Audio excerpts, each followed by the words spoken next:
하나님 아버지 감사합니다. 우리를 주님 앞에 불러주셔서 오늘도 예배 가운데 하나님을 만나게 하시고 하나님께 받은 은혜를 감사로 찬양으로 또 예물로 기도로 드리게 하시니 감사합니다. 아버지, 주님이 그 좋은 천국 우리를 아직 부르지 아니하시고 슬픔 많고 외롭고 힘든 인생 가운데 살게 하신 이유를 알게 하시고 하나님과 함께 주님이 걸어가신 그 고귀한 길을 걸어갈 수 있는 우리들 되게 해 주옵소서. 우리에게 주신 영원한 시간 가운데 유일하게 주님을 위해 희생하며 섬길 수 있는 단 한 번의 기회가 우리의 생인 것을 알고 아버지여 하나님 앞에 감사와 기쁨으로 이 시간들을 채우게 하여 주시옵소서. 예수의 피로 값주고 산 우리의 삶이오니 나를 위해서 세상의 흐름을 따라 살지 않게 하시고 하나님의 뜻 이루어서 어떻게 하든지 주님을 위해 사는 삶이 우리 안에 이루어질 수 있도록 은혜 더하여 주옵소서. 마음은 원이지만은 알지 못해서 살지 못하고 있습니다. 하나님, 말씀 준행하는 것이 쉽고 십자가 지고 좁은 길 걸어가는 것이 최고의 평안이고 기쁨이라고 하셨는데 우리가 알지 못해서 하나님 아버지 그 길을 온전히 걸어가지 못하고 힘들다고 어렵다고 순종하지 못하는 부분들이 있습니다. 주님 용서하여 주시고 한없는 자비와 긍휼로 우리를 기다리시며 오늘도 주님 앞에 부르셨사오니 오늘 깨닫게 하여 주옵소서. 어렵고 힘든 일 주님이 친히 십자가로 다 해결하시고 우리가 넉넉히 갈 수 있는 길 우리에게 주셨습니다. 하나님, 겸손히 우리에게 주신 하나님의 이름, 예수의 이름으로 승리하며 가는 길, 신의 성품에 참여하는 길, 주의 평안으로 충만히 하나님 아버지여 안식을 누리며 살아가는 복된 삶을 우리에게 주셨습니다. 아버지, 우리가 이 진리의 증인이 될 수 있도록 은혜를 더하여 주옵소서.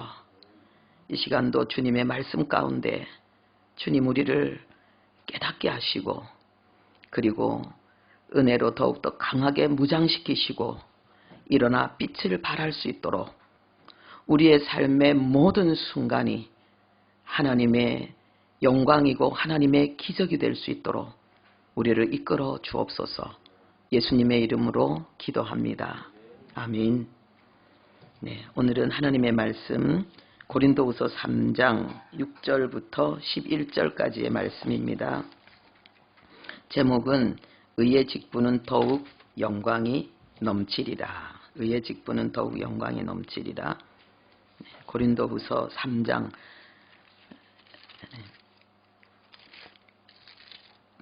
6절부터 11절까지 우리 함께 합독하겠습니다. 그가 또한 우리를 새 언약의 일꾼 되기에 만족하게 하셨으니 율법 조문으로 하지 아니하고 오직 영으로 함이니 율법 조문은 죽이는 것이요 영은 살리는 것이니라. 돌에 써서 새긴 죽게 하는 율법 조문의 직분도 영광이 있어 이스라엘 자손들은 모세의 얼굴에 없어질 영광 때문에도 그 얼굴을 주목하지 못하였거든. 하물며 영의 직분은 더욱 영광이 있지 아니하겠느냐. 정죄의 직분도 영광이 있은즉 의의 직분은 더욱 영광이 넘치리라. 영광되었던 것이 더 큰 영광으로 말미암아 이에 영광될 것이 없으나 없어질 것도 영광으로 말미암았은즉 길이 있을 것은 더욱 영광 가운데 있느니라. 아멘. 철종이 강화도에서 해변을 뛰어다니고 바닷물에서 자맥질을 하면서 지내고 있을 때에 누군가가 와서 당신은 왕족이고 당신이 곧 왕이 되어야 된다는 말을 들었을 때에 믿어졌을까요? 그런데 그는 왕궁으로 가게 되었고 왕이 되기 위해서 교육을 받고 너무 어색하고 힘들지만은 왕복을 입고 대신들 앞에서 왕의 업무를 수행하게 되었습니다. 저는 이 내용을 들을 때마다 우리 그리스도인과 너무 똑같은 내용이다. 하나님이 우리에게 주신 은혜는 왕의 권위, 권세와 영광, 하나님이 우리에게 주신 삶은 이 세상의 어떤 왕보다 더 위엄 있고 그리고 정말 그 다스리고 지배하고 정복하는 승리의 삶인데 우리가 몰라서 이 삶을 누리지 못하는 왕궁의 왕으로서 백성을 통치해야 될 그가 여기가 좋사오니 하면서 강화도에서 맨발로 해변을 뛰어다니는 거하고 참 비슷하다 이런 느낌을 많이 갖습니다. 오늘 하나님이 우리에게 주신 이 의의 직분 그리스도인의 정체성에 대해서 우리가 좀 더 깊이 인식하고 하나님이 원하는 모습으로 우리가 일어날 수 있기를 바랍니다. 이미 일어나서 그 길을 가시는 분들은 더 감사하고 또 행복할 수 있기를 바랍니다. 먼저 이 어른과 성인에 대해서 우리가 함께 생각해 봐야 되겠습니다. 이 어른이라는 말에 그 성인이라는 말의 사전적인 뜻은 성인은 자라서 어른이 된 사람입니다. 그럼 어른은 누구냐? 다 자란 사람입니다. 그 말이 그 말인 거죠. 좀 우습습니다. 근데 백과사전에는 이 어른이다, 이 성인이란 말을 좀 더 자세히 가르치고 있습니다. 이 말은 신체적인 의미보다는 정신적인 의미를 가진 말로서 인격과 소양을 갖춘 훌륭한 사람을 일컫는 말이다. 이랬습니다. 그런데 요즘은 어른에 대한, 이 성인에 대한 개념이 좀 바뀌었습니다. 오늘날에는 독립적으로 판단하고 생활할 수 있으며 신체 발달이 청년기에 접어든 20세 이상의 성년이 된 사람을 성인이다. 이렇게 말을 합니다. 훌륭한 인격과 교양을 갖춘 그런 것보다도 독립적으로 생활할 수 있는 그리고 신체적인 발달이 된 여기에 좀 포인트를 두고 있지요. 그러면 사람들은 성인을 이런 식으로 이해하고 있는데 성경은 성인, 이 어린 아이와 다른 이 어른을 어떻게 우리에게 가르치고 있는가 그걸 봐야 되겠습니다. 첫 번째는 전쟁하는 자라고 가르칩니다.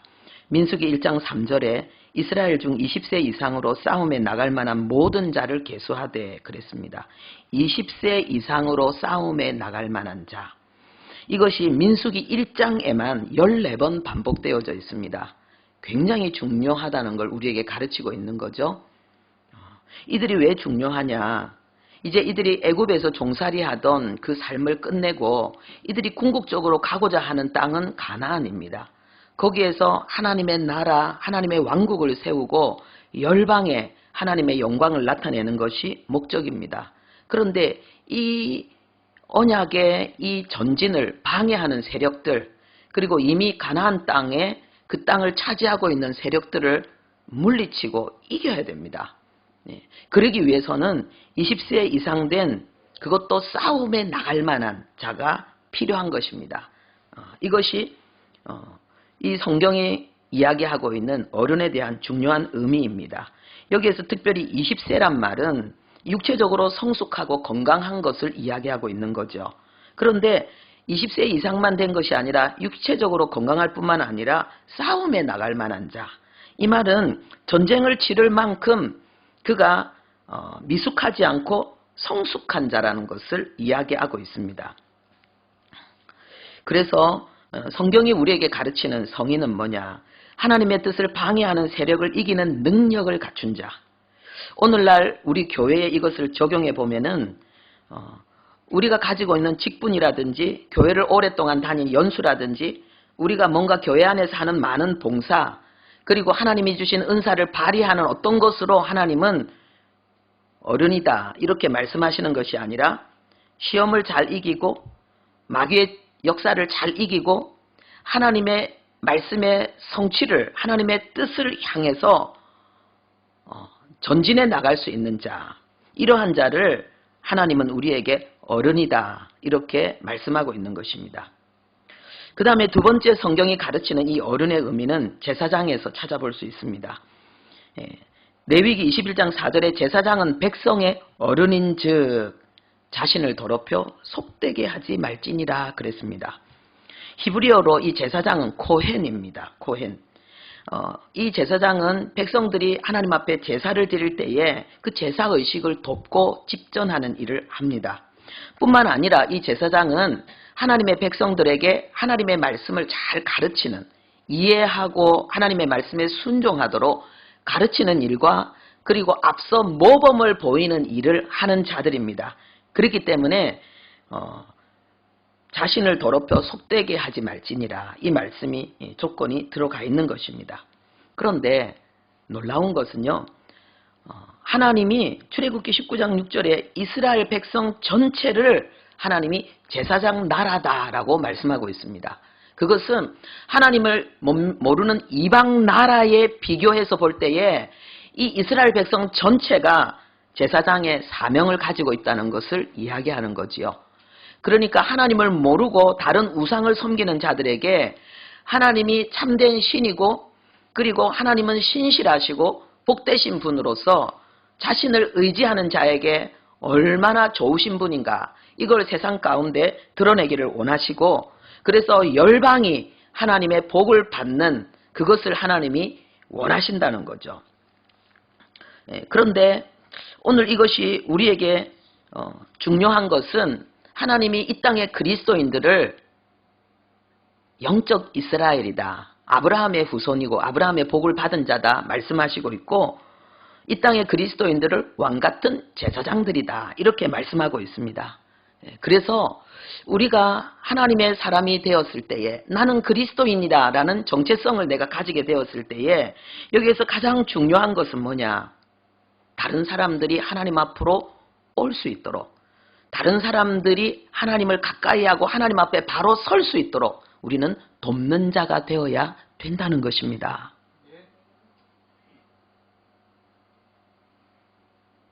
우리가 교회 안에서 많은 일을 하는 것이 은혜지만은 중요한 건 그 모든 일이 교회 안에 있는 믿음이 연약한 자들을 하나님 가까이 이끌게 하는 것이고 하나님 앞에 세우는 것을 목적으로 그 봉사가 그 일이 진행되어져야 됩니다. 세 번째로 하나님이 우리에게 가르치는 성인의 의미는 유대인의 성인식에서 찾아볼 수 있습니다. 유대인들은 여자는 12세, 남자는 13세에 지금도 성인식을 하고 있습니다. 우리나라도 옛날에는 15세에 상투를 틀어 올리는 그런 성인식을 치루었다고 합니다. 근데 유대인들이 이 성인식을 치룰 때에 중요한 장면이 있습니다. 중요한 의식, 퍼포먼스를 하는데 그것은 할아버지, 아버지, 손자. 그러니까 지금 이 손자가 성인식을 하는 주인공이죠. 그들이 함께 랍비 앞에서 서서 이 토라가 이게 두루마리인데 이게 굉장히 크잖아요. 그리고 이게 비싸요. 그것을 통 안에 넣어서 할아버지가 아들에게, 아들은 자기 또 아들에게 이걸 전달하는 것입니다. 왜 이것을 하는가? 유대인들이 율법 성인식을 치를 때에 이 성인의 의미는 뭐냐? 이제 너는 율법을 맡은 자다. 이제는 너는 율법을 행한 의무를 가진 남자다. 이런 뜻입니다.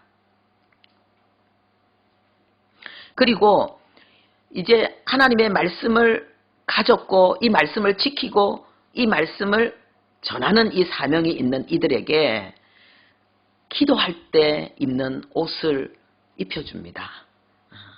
이것은 뭐냐 하면은 경문이라 그래갖고 이 하나님의 그 중요한 말씀을 이마에다가 이렇게 메고 그리고 팔에도 이렇게 끈을 묶어서 그리고 기도복을 입고 그리고 기도합니다. 그때부터. 그래서 말씀을 맡은 자는 기도가 특권이고 그리고 기도가 의무라는 것을 가르치고 있습니다. 그들이 생각하는 성인의 내용입니다. 하나님이 우리에게 말씀과 기도로 거룩해진다고 하셨습니다. 이 거룩해진다는 것은 세상 가운데 땅에 속한 자가 아니라 하늘에 속한 자로 일어나서 살게 된다는 거지요. 우리의 과거가 어떠했든지 지금 현재 모습이 어떠했든지 내 성질이 어떠하든지 그것과 관계없이 말씀으로 우리가 충만하고 우리가 기도로 충만하다면은 우리는 세상 가운데 하나님의 사람으로 부족함 없이 서게 될 거라는 걸 말씀하고 있습니다. 그런데 여러분 어떻습니까? 말씀입니까? 기도입니까? 여러분을 영적으로 강하게 이끌어가는 것, 여러분들이 집중하는 것이 말씀입니까? 기도입니까? 둘 다 돼야 됩니다. 그런데 우선적인 것은 말씀입니다.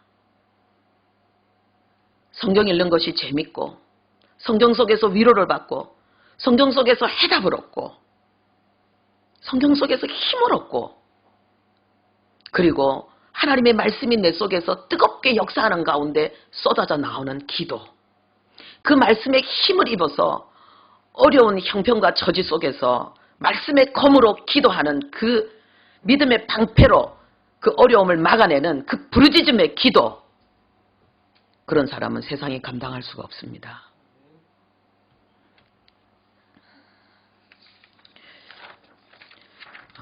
주보에 그 표가 있습니다. 13페이지에 13페이지에 나와 있는데요. 이 성인, 이 말씀을 맡은 자에 대한 유대인과 그리스도인의 비교, 그래서 이 표를 기록해 놨는데 여기에 따른 성경 구절이 많이 있지만은 지면이 부족해서 하여튼 지금 이렇게 표만 했습니다. 우리 함께 보도록 하겠습니다. 유대인들은 어떻게 하나님의 백성이 되는가? 태어나면서부터요. 그런데 유대인이 아닌데도 하나님의 백성이 되면 어떻게 하는가? 할례를 받으면 됩니다. 물론 유대인들도 태어나도 8일 만에 할례를 받습니다. 그리고 이 8이라는 숫자는 거듭남, 새로운 출발 이런 것을 의미하는 것입니다. 그리고 이제 하나님의 자녀로 태어났으면 신앙생활은 뭐냐? 하나님을 닮아가는 성장입니다. 우리의 신앙생활도 하나님을 닮아가는 성장입니다. 하나님이 이 성장을 위해서 우리에게 주신 것이 율법입니다. 구약의 율법이 바로 성장을 위해서 이루어진 것이고요. 주어진 것이고, 신약은 구약과 신약을 다 포함하고 있습니다. 왜 그러냐 하면은 이 대목이 중요한데, 마태복음 5장에 예수님이 나는 율법을 폐하러 온 것이 아니라 완전하게 하려 왔다. 그리고 실제로 완전하게 하셨습니다. 그리고 그 뒤에 계명 중에 가장 작은 것이라도 무시하고 가르치는 자는 천국에서 가장 작은 자가 될 것이고, 그리고 아주 작은 계명도 소중히 여기고 실천하면서 가르치는 자는 천국에서 큰 자가 될 것이다. 어떤 분들이 환상 중에 천국에 가서 보니까 순교자가 제일 주님 가까이 있다 그랬는데, 부정하진 않습니다. 그런데 순교에는 두 종류가 있습니다. 육체의 죽음으로 하나님 앞에 드리는 순교가 있고요. 내 자아의 죽음으로 하나님 앞에 드리는 산순교가 있습니다. 하나님의 작은 말씀이라도 생명처럼 소중히 여기면서 하나님 앞에 벌벌 떨면서 순종의 길을 걸어가는 그 사람, 하나님이 천국에서 큰 자라고 하셨습니다. 왜요? 그 사람은 산순교의 삶을 사는 자이기 때문에. 우리가 하나님이 우리에게 무엇을 요구하시든 최고의 영광은 순교인 줄로 믿습니다. 그리고 하나님이 우리에게 그 기회를 공평하게 주셨습니다. 내 자신으로 감당할 수 없는 환경, 사랑할 수 없는 사람, 감사할 수 없는 어려운 상황, 하나님이 나를 순교자로 부르시는 은혜인 줄로 믿습니다. 계명을 전달해 준 사람이 구약의 율법은 모세고 신약에는 예수 그리스도입니다. 예수님이 내가 새 계명을 너희에게 주노니라고 말씀하셨습니다. 말씀을 맡기는 그 대상이 유대교는 13세 이상의 남자였죠. 그런데 기독교는 모든 그리스도인입니다. 왜냐하면은 하나님이 말씀을 맡길 때 그리스도인은 언제 말씀을 맡은 자가 되는가? 요한복음 1장에 영접하는 자 곧 그 이름을 믿는 자들에게는 하나님의 자녀가 되는 권세를 주셨다 그랬습니다. 우리가 예수를 믿는다는 것은 예수님을 실제로 우리의 마음에 모시는 것입니다. 내 삶의 주인으로 모시는 것입니다. 그런데 이 예수님이 요한복음 1장 1절에 그 예수님이 말씀이라 그랬습니다. 그러니까 우리가 예수님을 믿는 순간 우리는 말씀을 맡은 자가 되는 것입니다. 말씀을 전하는, 내가 맡아서 이제 말씀을 전하는 대상은, 구약은 유대인들은 자녀입니다. 신명기 6장 7절에 네 자녀에게 부지런히 가르치라 그랬습니다. 그런데 신약의 그리스도인들은 모든 족속입니다. 마태복음 28장에 모든 족속으로 제자를 삼으라 그랬고, 고린도후서 3장 2절에도 뭇사람이 알고 읽는 바라, 너는 그리스도의 편지인데 뭇사람이 읽고 아는 바라 했더니 이 뭇사람, 이거는요 모든 사람을 이야기하는 것입니다. 우리가 말씀을 전해야 될 대상은, 그리스도인들은 자녀와 뭇사람, 이 두 가지 대상을 다 가지고 있다는 것을 알 수 있습니다. 말씀을 기록한 장소가 구약은 돌판이고 신약은 마음판에 새겼습니다. 고린도서 3장 3절에 돌판에 쓴 것이 아니요 육의 마음판에 쓴 것이라 말씀하고 있습니다. 말씀을 맡긴 시기는 아까 이야기했죠. 유대인들은 성인식 때, 그리고 그리스도인은 거듭날 때. 그러면은 이 율법을 벗는 시기가 언제냐?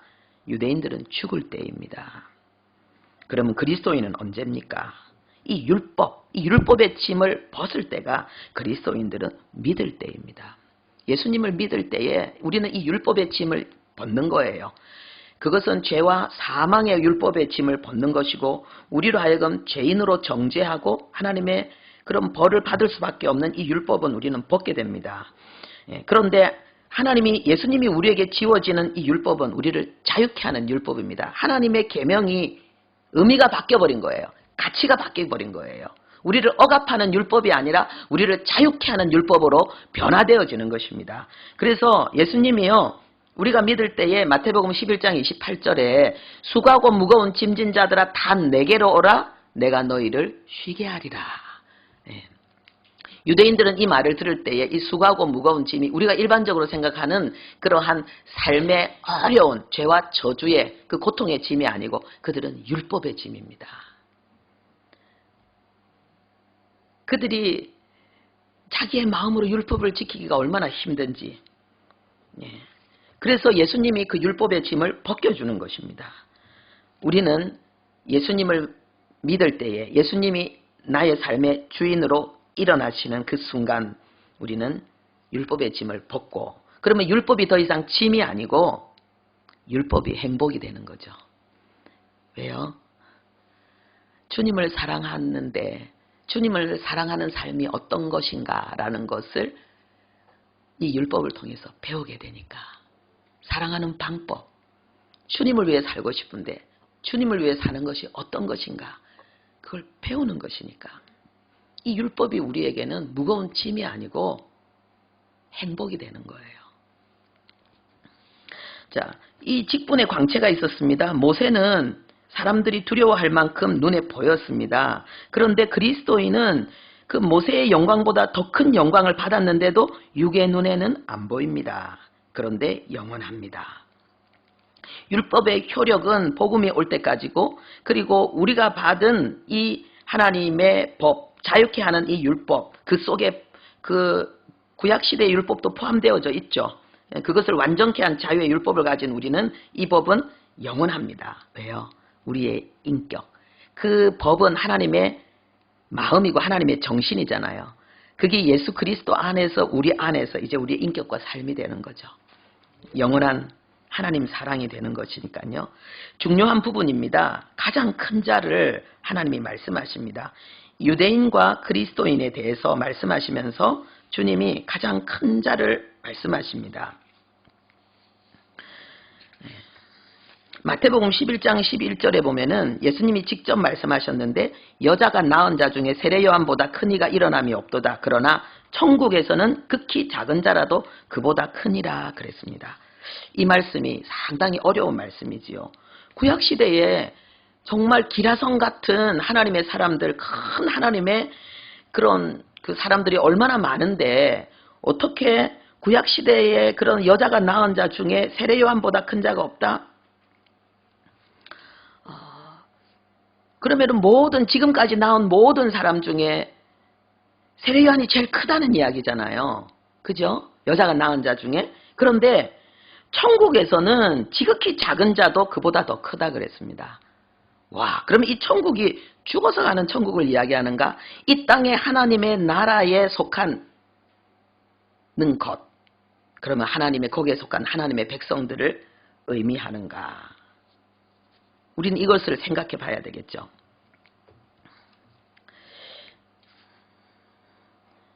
그런데 이것은 죽어서 가는 천국이 아니고 이 땅에 하나님의 나라 거기에 속한 자를 이야기합니다. 왜요? 그 뒤에 12절에 뭐라 그랬는가? 세례 요한의 때부터 지금까지 천국은 침노를 당하나니 침노하는 자는 빼앗느니라 그랬습니다. 세례 요한 때부터 지금까지. 세례 요한이 누굽니까? 세례 요한은 이제 구약시대 율법의 그 선지자의 마지막 그 바톤을 예수님께 넘긴 자입니다. 그렇죠? 그러니까 세례 요한이 예수님을 소개하면서부터 세례 요한의 제자부터 시작해서 예수님을 통해서 천국으로 침노해 들어가고 있습니다. 하나님의 백성들이 되고 있습니다. 그렇기 때문에 이 땅에 하나님의 나라, 하나님의 백성들을 이야기하고 있는 것입니다. 이것은 우리의 어떤 행위의 탁월함을 이야기하는 것이 아니고 이것은 여자로부터 낳은 것이 아니라 하나님으로부터 난 복음으로 말미암아 하나님의 자녀된 복음의 탁월성을 하나님이 우리에게 말씀하고 있는 것입니다.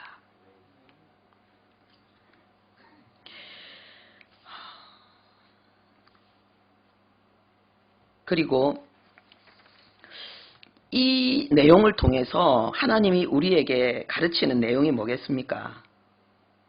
우리가 얼마나 하나님 입장에서 중요한 시대에 중요한 현장에 지금 하나님의 사람으로 서 있는가? 이걸 하나님이 가르치고 있는 거죠. 여자가 낳은 자 중에서 가장 큰 자보다 더 큰 자가 우리라는 거예요. 우리는 하나님으로부터 낳은 자죠. 부활의 자녀.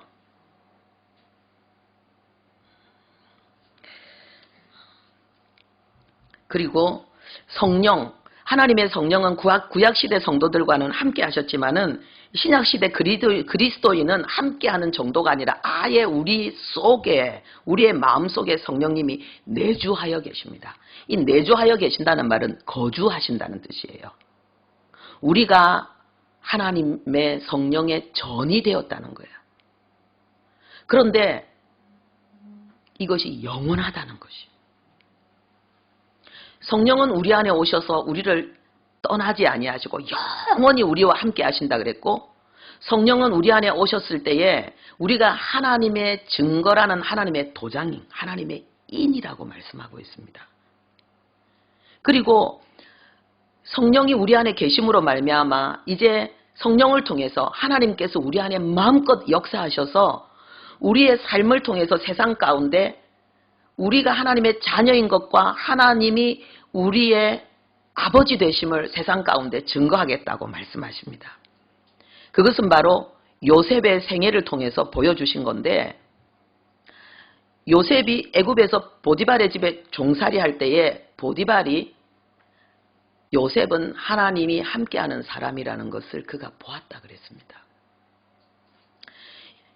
보디발뿐만 아니라 요셉이 애굽의 바로 앞에 섰을 때에 바로가 말하기를 요셉처럼 하나님의 신에 충만한 사람을 우리가 어디서 찾을 수 있겠느냐 그랬습니다.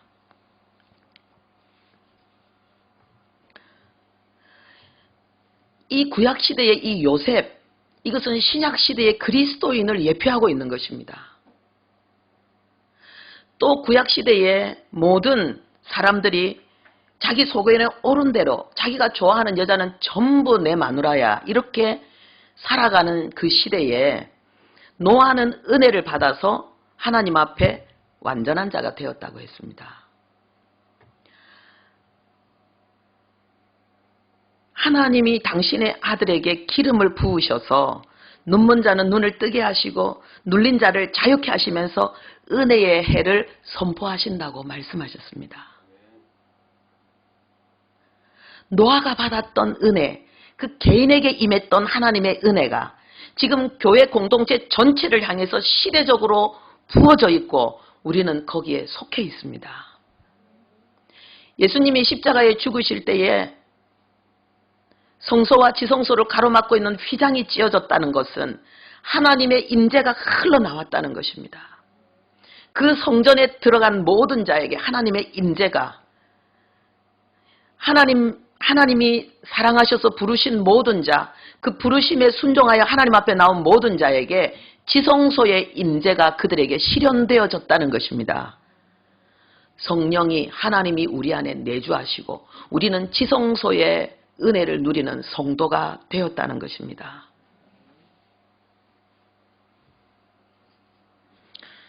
죄를 지으면 구약시대 성도들은 동물의 제사를 드렸습니다. 그런데 그 수많은 동물로도 이루어지지 않아서 부족해서 하나님이 단 한 번의 제사로 우리에게 영원한 속죄를 이루신 예수 그리스도의 보혈의 능력으로 하나님의 자녀된 우리는 죄를 지으면 자백하면 됩니다. 요한일서 1장 9절에요. 너희가 너희 죄를 자백하면 저는 미쁘시고 의로우사 너희 죄를 사하시며 모든 불의에서 너희를 깨끗하게 하신다. 예수의 피가 우리의 원죄뿐만 아니라 우리의 과거와 현재의 미래의 모든 죄의 문제를 다 해결하셨기 때문에 전 하나님의 모든 백성을 향한 죄의 문제를 다 해결하셨기 때문에 우리가 원하지는 않지만은 우리에게 일어나는 죄의 문제들이 자백만으로 해결되어지는 거예요. 주님 죄송해요. 정말 몰랐어요. 제가 잘못했어요. 이 시인만 하면은 나를 그렇게 죄짓게 만드는 그 죄의 세력이 떠나가고 나는 죄를 안 지은 자로 하나님과 죄가 하나도 없는 자로 다시 연합된다는 거예요. 얼마나 큰 은혜입니까? 그리고 이제 마지막 전도 명령. 전도는 하나님을 전하는 거잖아요. 하나님은 사랑이시고 그 사랑이신 하나님이 우리를 위해서 얼마나 고귀한 일을 하고 계신지 그거를 전하는 건데 구약시대 성도들에게는 수직 전도 명령만 주어졌습니다. 네 자녀에게 이 말씀을 전하라는 거예요. 하나님을 전하는 건 하나님의 말씀을 전하는 거잖아요. 말씀이 하나님이니까 하나님에 대한 모든 정체성과 하나님의 모든 계획과 바람이 말씀 속에 다 있으니까 네 자녀에게 전하라. 그러면 신약시대 성도에게는 이웃에게 모든 민족에게 그래서 마태복음 28장에 모든 족속에게 전하라 그랬고 그리고 사도행전 1장에는 예루살렘, 유대, 사마리아와 땅끝까지 전하라고 했습니다. 이것을 우리는 수평전도 사명이다. 그렇게 알고 있습니다.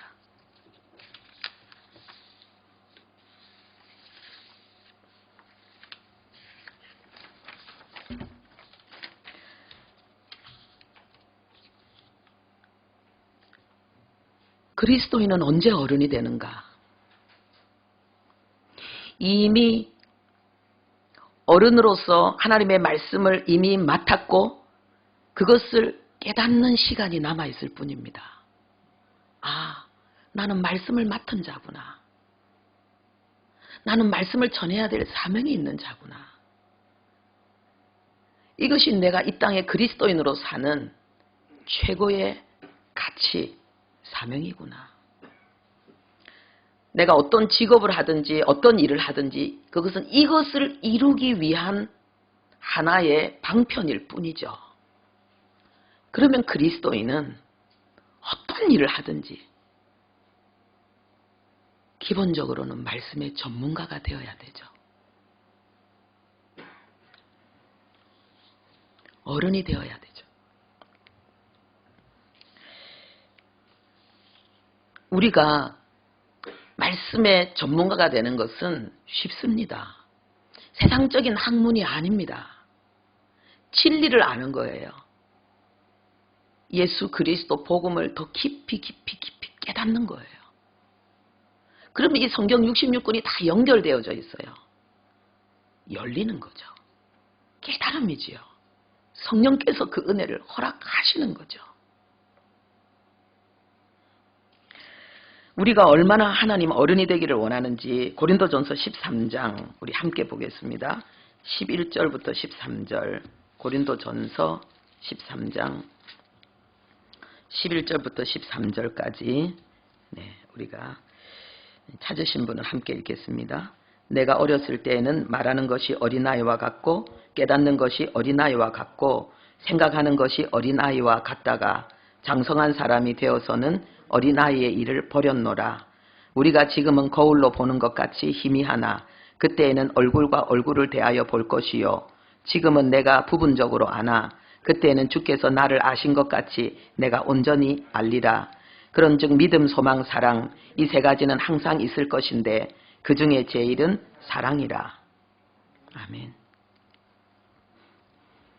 지금 바울을 통해서 하나님이 장성한 자는 어린아이의 일을 하지 않는다라는 이 내용을 하면서 장성한 자가 누군가, 어린아이가 누군가 이걸 가르치고 있습니다. 그리고 영적 어린아이의 삶과 그리고 영적으로 장성한 자의 삶이 얼마나 차이가 있는지. 영적 어린아이는 아는 것 같지만은 복음에 대해서 희미하고 영적으로 장성한 자는 모르는 것 같지만 복음에 대해서 분명하다는 걸 가르치고 있습니다. 영적 어린아이는 뭐냐? 천사의 말을 하고 신비한 것을 전달하고 예언하고 능력을 행하고 내 몸을 불사르게 구제하고 헌신하고 온갖 일을 할지라도 사랑이 안 되는 사람. 선교사고 목사고 전도사고 권사고 집사고 교사라도 사랑이 안 되는 사람, 사랑이 어려운 사람, 어린아이라는 거예요. 하나님이 무엇을 원하는지 알아야 되겠죠. 그러면 하나님이 말씀하시는 어른은 누구냐? 사랑이 되는 사람. 사랑할 수 없는 사람을 사랑하고 용서할 수 없는 사람을 용서하고 감사할 수 없는 형편과 처지, 불행과 수치와 절망의 현장에서 하나님의 깊은 뜻을 깨닫고 하나님께 감사하며 예배하는 그 사람, 전쟁해서 이길 수 있는 그 사람, 그 사람이 장성한 자라는 것입니다.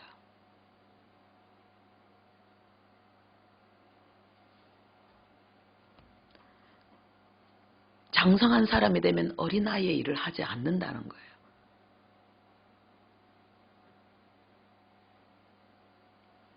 그래서 믿음, 소망, 사랑이 우리 안에 항상 있어야 되는데 그 중에서 제일은 사랑이다. 사랑이 없으면 어린아이니까. 그렇게 말씀하고 있습니다.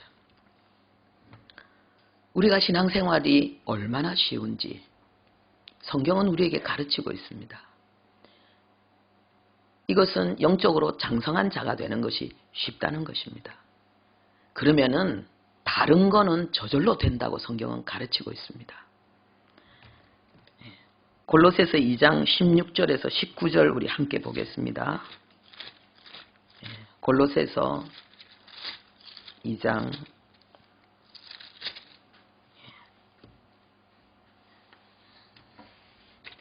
16절부터 19절 우리 함께 읽도록 하겠습니다. 그러므로 먹고 마시는 것과 절기나 초하루나 안식일을 이유로 누구든지 너희를 비판하지 못하게 하라. 이것들은 장래일의 그림자이나 몸은 그리스도의 것이니라. 아무도 꾸며낸 겸손과 천사 숭배를 이유로 너희를 정죄하지 못하게 하라. 그가 그 본 것에 의지하여 그 육신의 생각을 따라 헛되이 과장하고 머리를 붙들지 아니하는지라. 온몸이 머리로 말미암아 마디와 힘줄로 공급함을 받고 연합하여 하나님이 자라게 하심으로 자라느니라. 아멘. 예. 앞에 어떤 사람은 그럽니다. 성령 충만하려면은 돼지고기는 먹으면 안 돼. 아주 영적으로 신령한 사람이 되려고 하면은 돼지고기는 먹으면 안 돼. 뭐 이런 말 하는 분도 있는데, 그리고 뭐 절기를 지켜야 되고 뭐 하여튼 여러 가지 말이 있는데, 이 모든 것들은 뭐냐? 구약에서 이야기하고 있는 이 많은 경건을 위해서 하나님이 요구하는 이 모든 것들은 그림자라는 거예요. 몸은 그리스도니, 이 말은 뭐냐? 실체는 그리스도라 이 말입니다. 실체는 복음이라 이 말입니다.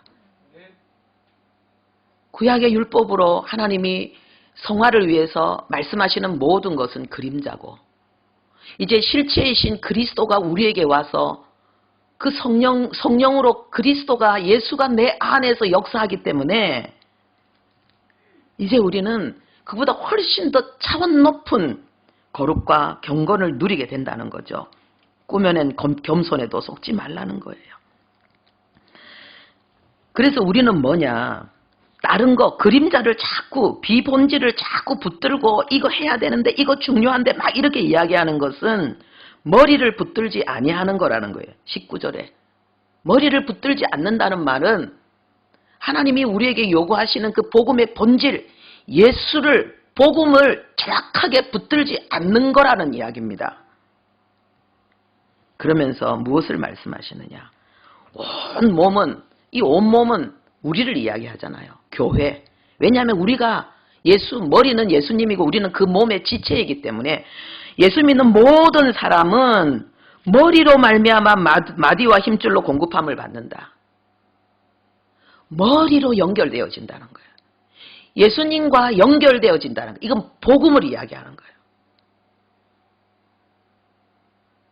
그리고 주님이 우리를 공급하실 때 무엇으로요? 마디로, 힘줄로 주님이 우리에게 주시는 은혜지만 그것이 마디로, 힘줄로 공급되어진다는 거예요. 질서가 있고 단계가 있다는 것입니다.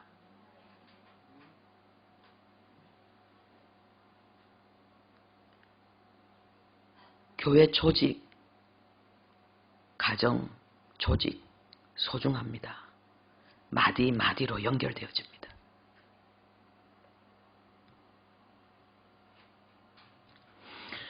공급을 받고 그 다음에 뭐 하느냐? 연합하여서 연합하는 거예요. 그러면은 하나님이 자라게 하심으로 자라느니라 이랬습니다. 내가 성장하려고 애를 써서 성장이 안 된다니까는요. 성장은 하나님이 시키는 거예요. 내가 하나님을 더 깨닫고 하나님을 더 닮아가는 것, 하나님의 평안으로 더 충만해지는 것, 하나님의 안식을 더 풍성히 누리는 것, 내가 더 사랑으로 변화되어지는 것, 이것은 하나님이 하시는 거예요. 다른 것으로는 안 된다는 거예요. 그런데 어떤 사람이 자라게 하시는 하나님의 축복을 받는가? 머리를 붙드는 자. 그리고 머리를 붙든 증거가 뭐냐? 연합이라는 거예요. 머리를 붙든 자만이 연합이 된다는 거예요. 자기 생각이 아니라, 딴 곳이 아니라, 다른 무엇이 아니라 하나님으로부터 직접 깨달음을 받는 것, 하나님으로부터 하나님과 진짜 소통되어지고 하나님의 교회 공동체 마디와 질서를 통해서, 힘줄을 통해서 공급되어지는 그 모든 것 안에서 함께 연합하는 자, 성장한다는 것입니다. 어린 아이의 일을 하지 않는 장성한 자가 되는 것입니다. 이것이 자유예요. 왜 하나님이 우리에게 주신 율법을, 예수 그리스도를 통해서 우리는 구약과 신약의 모든 하라 하지 말라 이 계명을 다 품는데 다 가지는데 눌려 죽을 수도 있는데, 구약의 율법보다 신약에서 우리에게 요구하는 건 더 엄청나거든요. 그런데 왜 자유하게 하는 율법이라 그랬는가? 우리를 옥죄는 것이 죄의 세력입니다. 우리를 옥죄는 것이 육신의 생각과 정욕입니다. 나의 강한 자아의 자존심과 고집입니다. 싸우는 정욕입니다. 근데 이것이 없어지는 거예요. 내가 이것을 안 하려고 몸부림치면 됩니까? 안 돼요. 그런데 내가 하나님의 말씀에 붙들리면 이건 저절로 되는 거예요. 시편 1편 우리 함께 보겠습니다.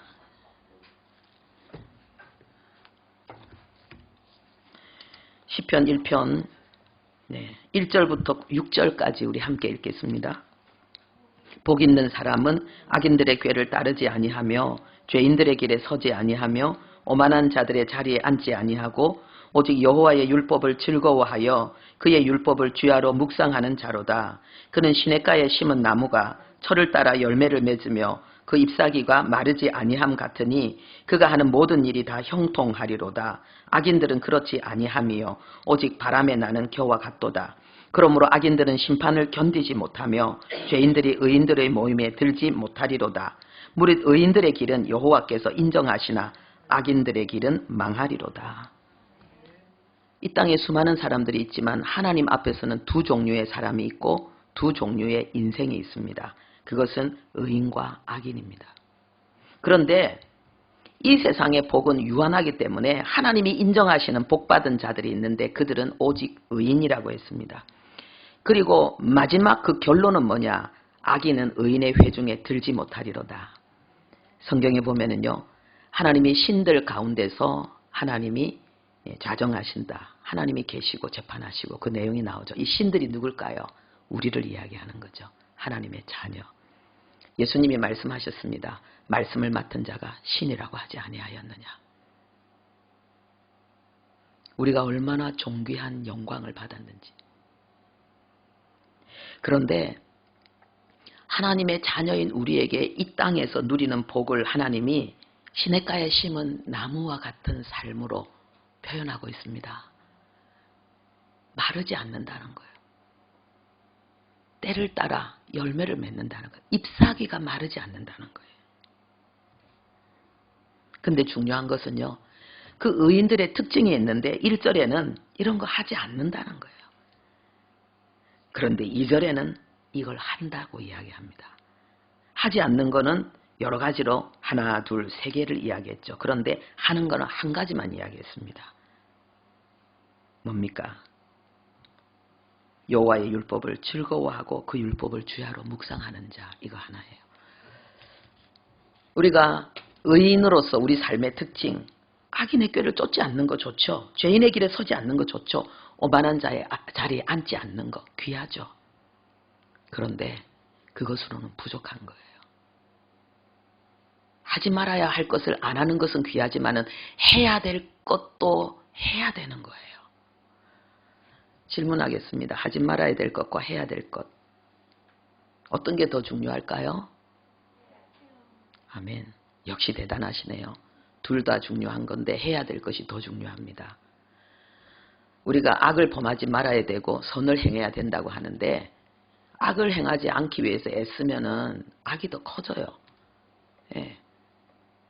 반드시 선을 행하는 것이 뭔지를 알아야 되고 선을 행하는데 열심을 내면은 악은 저절로 사라지는 경향이 있습니다. 예. 열심히 하나님의 뜻 순종해서 달려가다 보면은 그냥 그렇게 나를 괴롭히던 성질, 내 성품과 인격과 삶으로 찌들려 있는 나를 억압하고 누르던 그 악함이 사라지고 없어요. 그 비결은 뭐냐? 말씀을 즐거워하고 그 말씀을 주야로 묵상하는 거예요. 말씀이에요. 우리가 어떻게 장성한 자가 되는가? 말씀과 기도로 거룩해진다 했죠. 우리가 어떻게 머리를 붙들면 된다는데 이 머리를 붙드는 게 뭐냐? 예수 그리스도를 붙드는 건데 예수님이 눈에 보이면은 예수님의 머리채를 끌어안겠는데 예수님이 안 보이는데 그러면 어떻게 머리를 붙드느냐? 말씀을 붙드는 거예요. 예수님이 말씀이라 그랬잖아요. 말씀을 붙드는 것이, 말씀을 흠모하는 것이 예수님을 붙드는 거고 이게 머리를 붙드는 거고 그 사람은 마디와 힘줄을 통해서 하나님의 온갖 은혜를 공급받고 그리고 그 사람은 연합하고 잘합니다. 이 축복이 우리 모두의 삶이 되기를 바랍니다. 우리 함께 기도하기를 원합니다. 오늘날 교회가 하나님을 위해서 많은 일을 하고 있습니다. 주님을 사랑한다고 하면서 우리가 많은 일을 하고 있습니다. 그런데 많은 사역이 있지만 첫 번째 사역은 뭐냐? 머리를 붙드는 것입니다. 말씀을 사랑하는 것입니다. 하나님의 말씀을 그리워하는 것이고 그 말씀을 내 영혼에 채우는 것입니다. 이것이 우리가 해야 될 첫 번째 일입니다. 이게 첫 단추입니다. 첫 단추를 잘못 끼우면 그 다음에 단추 끼워도 소용없는 거예요. 그래서 신앙생활이 힘든 거예요. 아무리 해도 잘하지 않으니까 속은 타는 거예요. 내 안에 하나님의 나라가 부실하니까, 사랑이 안 되니까 미움의 종이 되고 분노의 포로가 되고 언짢음의 덫에 걸려버리는 거예요. 그래서 겉으로는 웃고 뭐 일할 때는 열심을 내지만 혼자 있는 시간에는 쓸쓸하고 외롭고 허무한 거예요. 신앙생활이 여러분들이 몰라서 그랬잖아요. 이제부터는 다르게 해야 돼요. 머리를 붙들어야 돼요. 말씀을 가까이 해야 돼요. 그리고 교회가 이런 모습으로 바뀌어져야 돼요. 성도들을 자꾸 이거 해라 저거 해라 저거 해라 일 시키는 것보다도 성도들이 말씀을 읽을 수 있도록, 말씀을 사랑할 수 있도록,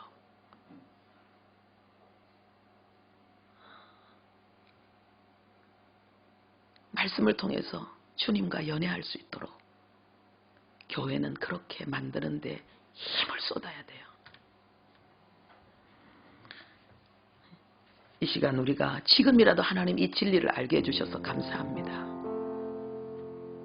내가 잘해야 되잖아요. 남들한테 복음 전하면서 내가 잘하지 않아서 맨날 어린아이처럼 그걸 감추고 포장하느라고 얼마나 힘들고, 영적으로는 어린아이면서 장성한 자가 해야 될 일을 하려고 하니까 얼마나 힘들어요. 이 모순, 이 부조리, 이제 이 고통 끝내야 됩니다.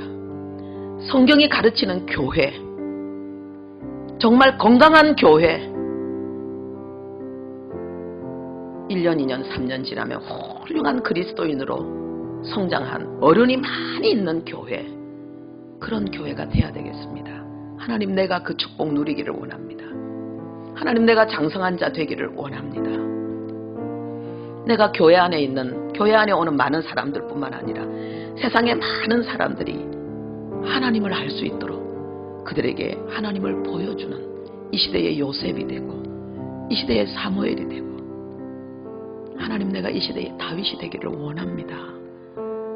넘치는 은혜가 우리 안에 있는데 하나님, 그 은혜가 내 안에서 역사하도록 말씀을 가까이 하기를 원합니다. 말씀과 함께 자라게 하시는 축복을 누리게 해 주옵소서. 이 시간 우리 자신을 위해서 주여 간절히 부르고 우리 함께 기도하겠습니다. 주여.